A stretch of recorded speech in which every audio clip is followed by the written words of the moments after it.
by transcription. It's National Wheaties Week.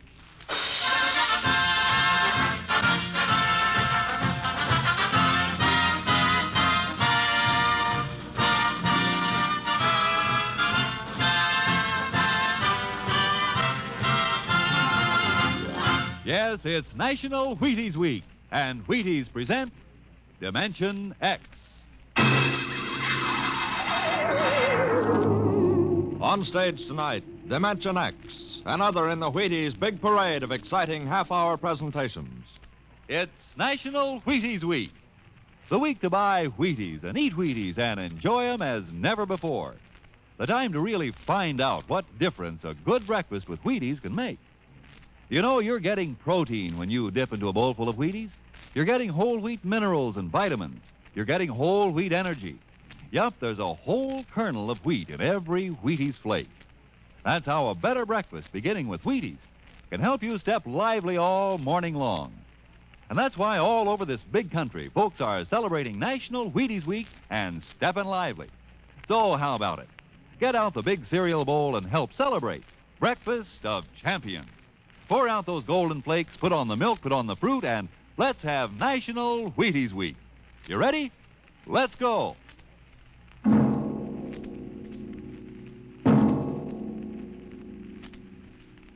Tonight, Dimension X presents The Martian Chronicles, a dramatization of the new novel by one of our most brilliant young science fiction writers, Ray Bradbury. The Martian Chronicles.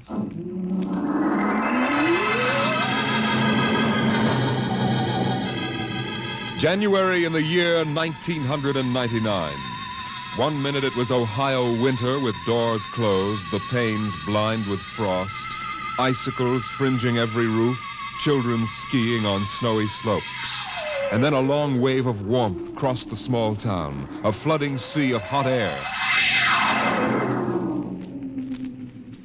Bye, Mom. I'm going out. William McClellan, you come back here. You know you can't go out in winter without a coat. You want to catch your death of cold?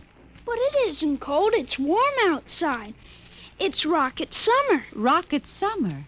You know, like Indian summer.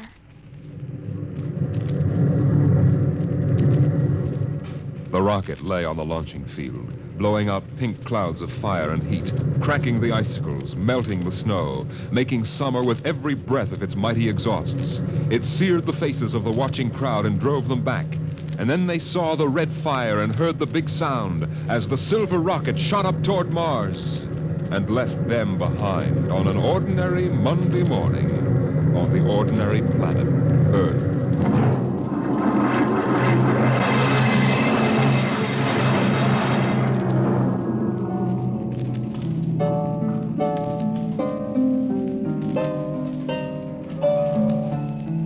They lived in a house of crystal pillars on the planet Mars by the edge of an empty sea. And every morning you could see Ela eating the golden fruits that grew from the crystal walls, or her husband sitting alone in his room reading from a singing metal book over which he brushed his hand as one might play a harp. Ela and her husband were not old.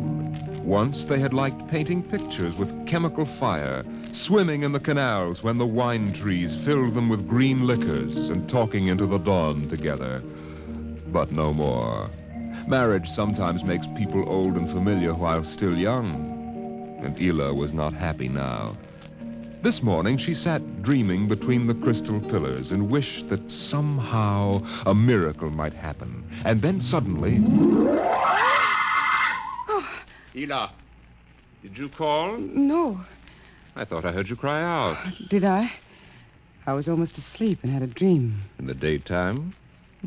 You don't often do that. Strange. How very strange. I dreamed about a man. A tall man. 6 feet tall. Oh, how absurd. He'd be a giant, a misshapen giant. I know. And yet somehow he looked quite handsome. He was dressed in a strange uniform. And he came down out of the sky in a long silver craft. Out of the sky? What nonsense. And he spoke pleasantly to me in another language. But somehow I understood him with my mind. Telepathy, I suppose. Oh, really, Ela? And he said, I've come from the third planet in my ship. My name is Nathaniel York. A stupid name. Who ever heard of a name like that? Perhaps they have names like that on Earth. That's ridiculous, Ela. Everyone knows the third planet is incapable of supporting life. There's too much oxygen in their atmosphere. I suppose. But haven't you ever wondered if... Well, wouldn't it be fascinating if there were people there and they traveled through space in some sort of ship? Really, Ela? You know I hate this emotional wailing. Now, let's get on with our work.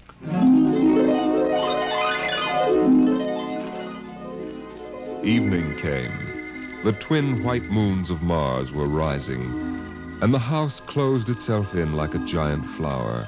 A wind blew among the pillars, stirring Ela's russet hair, crooning softly in her ear. And it was then that she began singing the song. Drink to me only thine eyes, and I will pledge with mine. Ela, what's that song? I don't know. What do you mean you don't know? I've never heard it before. Did you compose it? No. Yes. No, I don't know, really. I don't even know what the words are. They're in another language. It was part of the dream I had, I guess. Oh. You know, you haven't been yourself lately. It might do you good if we went away to the Blue Mountains for a week or so. What? Did you hear what I said? I'm sorry. I was watching the sky. You're certainly interested in the sky tonight. It's very beautiful. Well, what about my suggestion? Shall we leave for the Blue Mountains in the morning? You mean go away now? Oh, no. No? Why not? Why don't you want to go? I don't know. I just don't want to, that's all. Or leave a kiss in the cup, and I'll not ask for... Ela, I'm sick of that silly song. It's late. Let us sleep.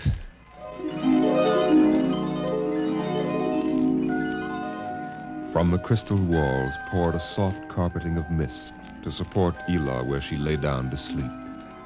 But through the night she tossed restlessly until just at dawn the dream recurred. Ela! Ela, wake up. What? Oh, what is it? You've been dreaming again. You talked in your sleep. Did I? Yes. What were you dreaming? The ship. It came from the sky again. And the tall man stepped out and talked with me, telling me little jokes and laughing. What else happened? And then this Captain York... Oh, I can't. It's all so silly. Tell me! He said I was beautiful. And then he kissed me. I thought so. What else? Why, Eel, you're so bad-tempered. It's only a dream. Is it? You know I can read your mind. You can't keep secrets from me. Well, all that happened was this Captain York told me... Well, he told me he'd take me away in his ship into the sky. Take me back to his planet with him. It's quite ridiculous, really. Ridiculous, is it? You should have heard yourself. Fawning on him, talking to him, singing with him all night. In your dream, he landed in Green Valley, didn't he? Please. And he told you he was coming today. Yes. But what's come over you? It was only a dream. You can't be jealous of that. No, I suppose not. Forgive me. I'm being childish. Eel, you're sick. You've been working too hard. No, I'm all right. But perhaps you're right. Maybe I could use a little relaxation. Yes. I think I'll take the morning off and go hunting. Hunting? Yes, in Green Valley.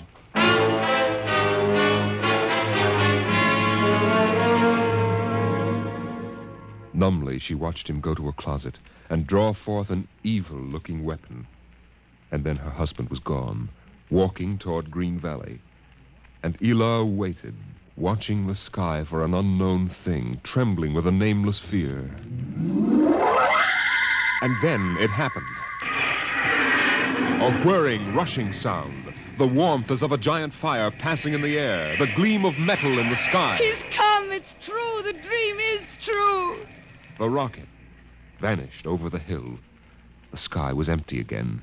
And trembling, Ela waited again, looking toward Green Valley and seeing nothing, listening for sounds and hearing nothing, until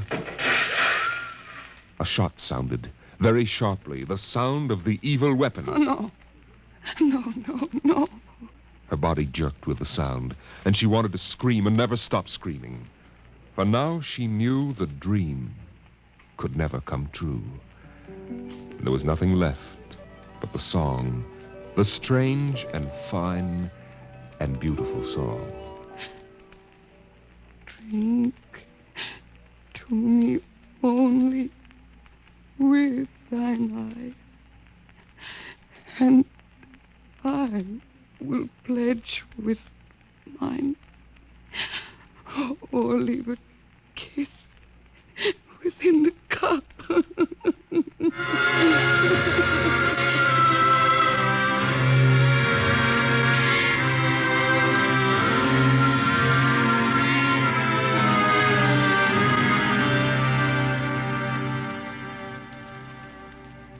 But still the rockets came.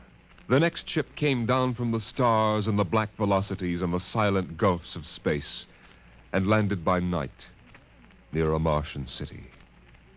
The men made their way to the outer rim of the dreaming city, and then Jeff Spender went in to reconnoiter while the others watched and waited for something to stir in the haunted city, some gray form to rise, some voice to break the unearthly stillness. Where were the people? Where were the Martians? Nothing stirred to disturb the silence until... Halt! Who goes there? Don't shoot! Hold it, Parker. It's Spender and his party. They're coming back. Captain Wilder! Over here! Well? Captain, we've searched the city. People were living here last week. People? Martians. Where are they now? Dead. Dead. What did they die of? You won't believe it, Captain. Chickenpox. Good Lord, no. Yes. No resistance to an Earth disease, I guess. So the other rocket did get through to Mars. It looks like it, Captain. God only knows what the Martians did to them. But at least we know what they did to the Martians. You mean they're all dead? Yes. This planet is through. Hey, you hear that, guys? We're safe. Break out a bottle, Cookie. Let's have a drink to celebrate. Stop it, Parkhill. Put down that bottle. What's eating you, Spender? The planet's ours now. We got to christen it, don't we? I christen thee the city of... I christen... Hey, Park Hill City. Park Hill, I warned you! All right, Spender, that's enough. That'll cost you a $50 fine. Porky McClure, take care of Parkhill. Spender, you come with me.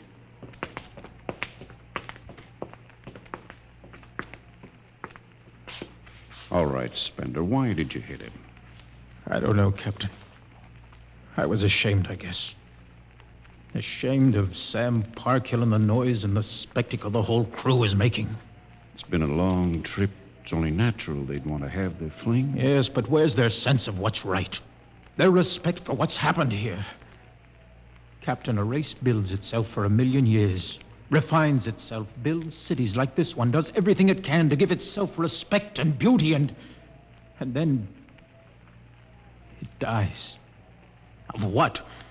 Not anything fine or majestic or fitting, but a dirty little thing like chickenpox. And Sam Parkhill wants to celebrate. I know, Spender, but you've got to remember you've a different way of seeing things. I'm seeing things all right. I'm seeing what we'll do to Mars. We'll rip it up, rip the skin off, ruin it the way we've ruined our own planet. Captain, look at the city. It may be the last time you'll ever see it this way. Beautiful in the moonlight, isn't it? Yes. There's a poem by Byron that describes it, and how the Martians would feel tonight. If there were any of them left to feel. So we'll go no more a-roving so late into the night.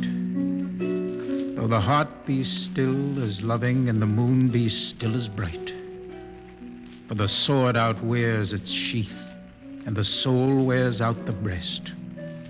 And the heart must pause to breathe, and love itself must rest.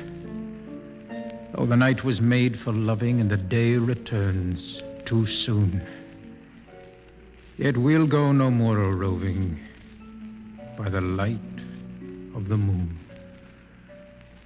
Without a word, the Earthmen stood and looked at the city. The bottle lay shattered at Sam Parkhill's feet, and the sour stench of liquor filled the cool air. The men of Earth had come to Mars.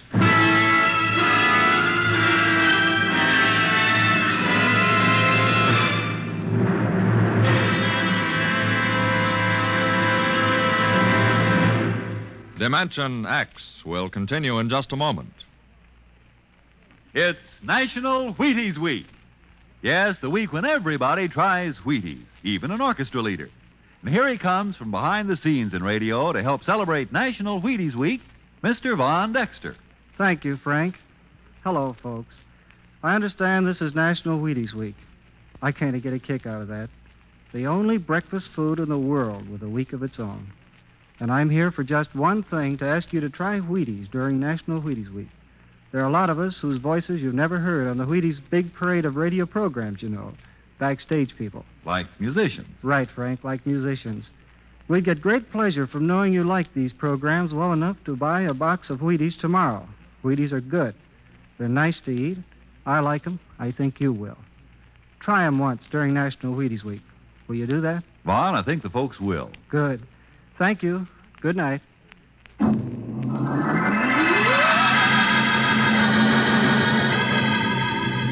The men of Earth came to Mars.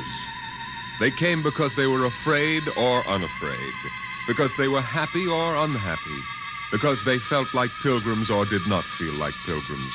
The government posters screamed, "There's work for you in the sky. See Mars!" And the men shuffled forward, all kinds of men, all coming for different reasons. The rockets came like drums beating in the night. They came like locusts, swarming and settling in blooms of rosy smoke. Mars was a distant shore, and the settlers spread upon it in waves. First the pioneers and builders, then the people of civilization. Some came because they were afraid of a coming war on Earth. Some came because they were afraid of nothing. Some came to escape from the smell of the subways and the cabbage tenements. And some came from houses like the one in Ohio. It was a good house, the house in Ohio, and for 6 years the family had lived there contentedly, enjoying music and poetry and the rich, warm things of life. For the house had been built to be lived in the year 2020. It contained all the latest automatic devices, from talking book recorders to singing clocks. 7 o'clock, time to rise, open your eyes. Tick-tock, 7 o'clock, time to rise, open your eyes. As the family rose and dressed, the beds whirred electronically and made themselves. In the kitchen, the stove sighed and ejected from its warm interior 8 eggs, sunny side up, 12 bacon slices, 2 coffees, and 2 glasses of milk.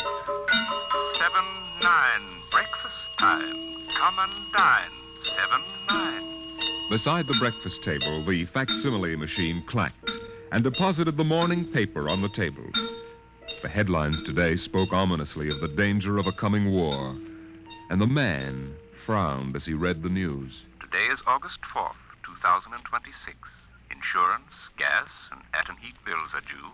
And today, remember, the family has planned a picnic. Gee, Dad, are we really going? Sure, Timmy, why not?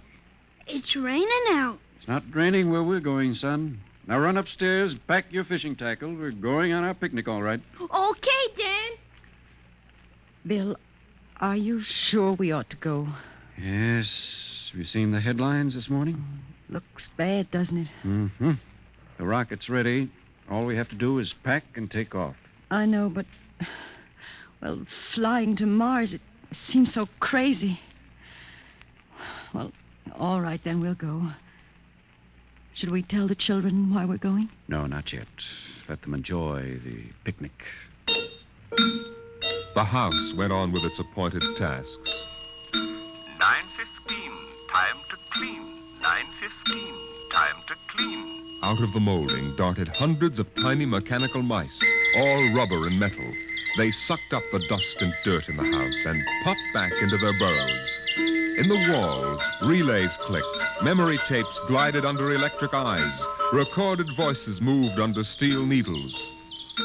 12 o'clock, 2 o'clock, 4 o'clock, 6 o'clock, tick-tock, 8 o'clock. Evening came.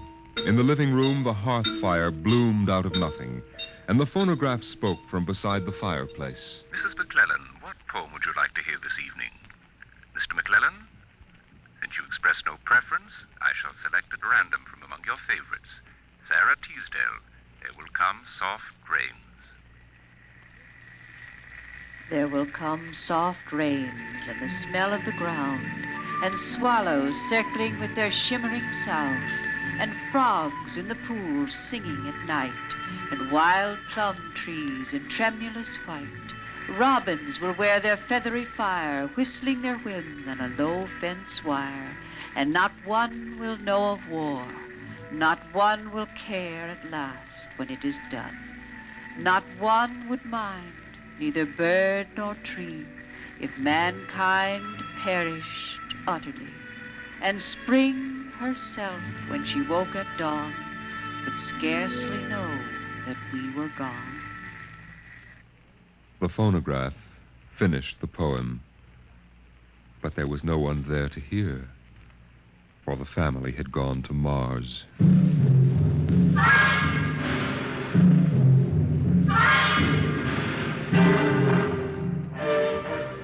On the Martian desert beside the highway, there rose a blare of red and yellow neon lights that spelled the death of Jeff Spender's dream. Sam's hot dog stand is what the sign read, and Sam, of course, was the same Sam Parkhill who had fought with Spender years before. 10,000 rockets were reported leaving soon for Mars, with 100,000 hungry customers, and Sam wanted to be ready for them. Hey, look up there, Elmer. Huh? See that green star up there? That's Earth. Good old wonderful Earth. Makes you feel almost reverent, don't it? Yeah. Send me you're hungry and you're starved. Something. That's a poem I learned in school. Come on, Earth, send me your rockets. Here's Sam Parkhill with the only hot dog stand on Mars. Sam, what if the rockets don't come? What if there's a war on Earth? Don't worry, they're coming all right. Ain't nothing gonna happen to spoil my plans, baby. I figured it all out. Sam! Hey, Sam, look up there! Earth! Oh, what? Oh, no. It's catching fire. It's burning. No, that can't be Earth. Helmut, they can't do this to me. I got all our money invested in this place. Go ahead, Sam. Switch on more lights. Turn up the music. Get the hot dogs on the fire. There'll be another batch of customers coming along in about 100 million years. Oh, no, it couldn't be. What a swell spot for a hot dog stand. Let you in on a little secret, Sam. This looks like it's going to be an off-season.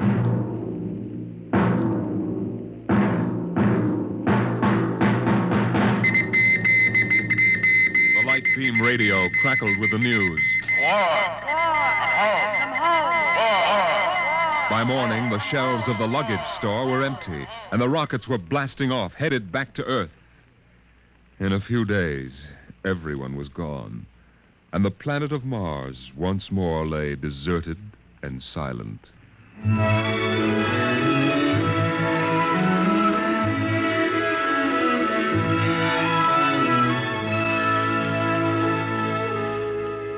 And then, after all the rest had gone, one last rocket landed on Mars.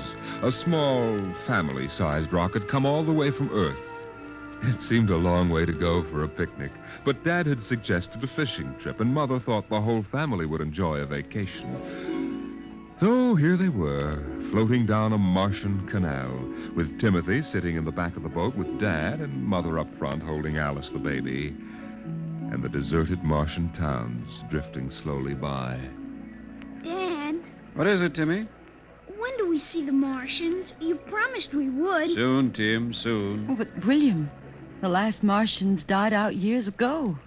They're a dead race now. Not quite. Don't worry, son. I'll show you some real live Martians later on. Gee, this is swell. I wish we didn't ever have to go home. How long can we stay? 1,000,000 years. 1,000,000 years? Yes. It's time we told you, son. We're not going home. This is where we'll live from now on. But what about the rocket? What about Ohio? There's nothing there now but ruins. The last Earth radio just went off the air. That means the war is over and Earth is finished. We're going to blow up our rocket and start all over. See if we can't build a better world up here. You mean Mars is gonna be our home? Yes. I hope you don't mind too much. No, sir. But what about the Martians? When do we get to see them? There they are, son. Look down at the water. I don't see anything there. Beside the boat. Look at the reflections in the water. But that's us down there. Just you and me and Mom and the baby. Yes, son. You see, we're the Martians now. For a long, silent moment, Timmy stared down at the reflections of the family in the waters, and the Martian stared back up at him. Then he lifted his eyes to the deep ocean sky, trying once more to see Earth and the house he had always called home. But Earth was too far away, and the house was now only a heap of radioactive rubble. Only one wall remained standing, and within the wall a voice spoke again and again and again. Not one would mind, neither bird nor tree, if mankind perished utterly, and spring herself, when she woke at dawn, would scarcely know that we were gone, that we were gone, that we were gone, that we were gone, that we were gone, Today is that we October were 5th, gone. 2026. Today is October 5th, 2026.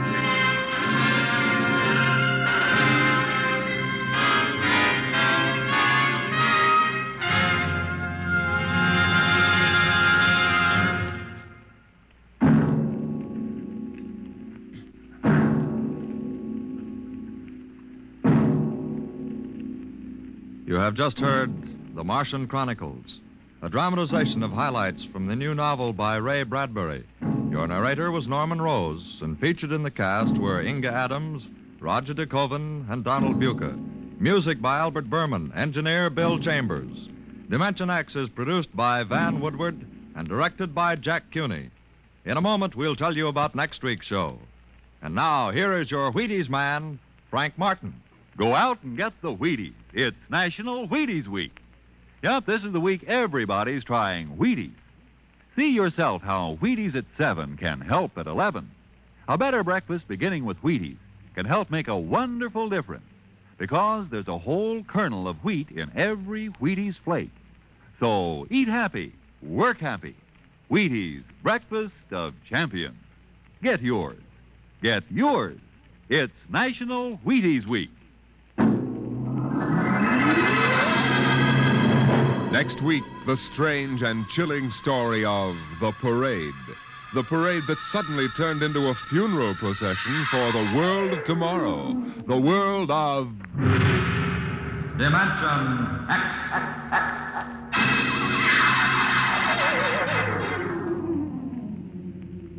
And this is the Wheaties man, Frank Martin, inviting you to listen on Saturday, that's tomorrow night, to Joel McRae in Tales of the Texas Rangers on the Wheaties Big Parade. See you then. Remember, it's National Wheaties Week. Swing your partners right and left. It's National Wheaties Week. Come on, everybody, to the Wheaties party. Eat a lot of Wheaties like the champions do. Dance together, cheek to cheek. This is National Wheaties Week. Eat a lot of Wheaties like the champions do. Wheaties, a breakfast of champions. The preceding was transcribed. Coming up is Jack Late. Listen for Bill Bendix, October 6th on NBC.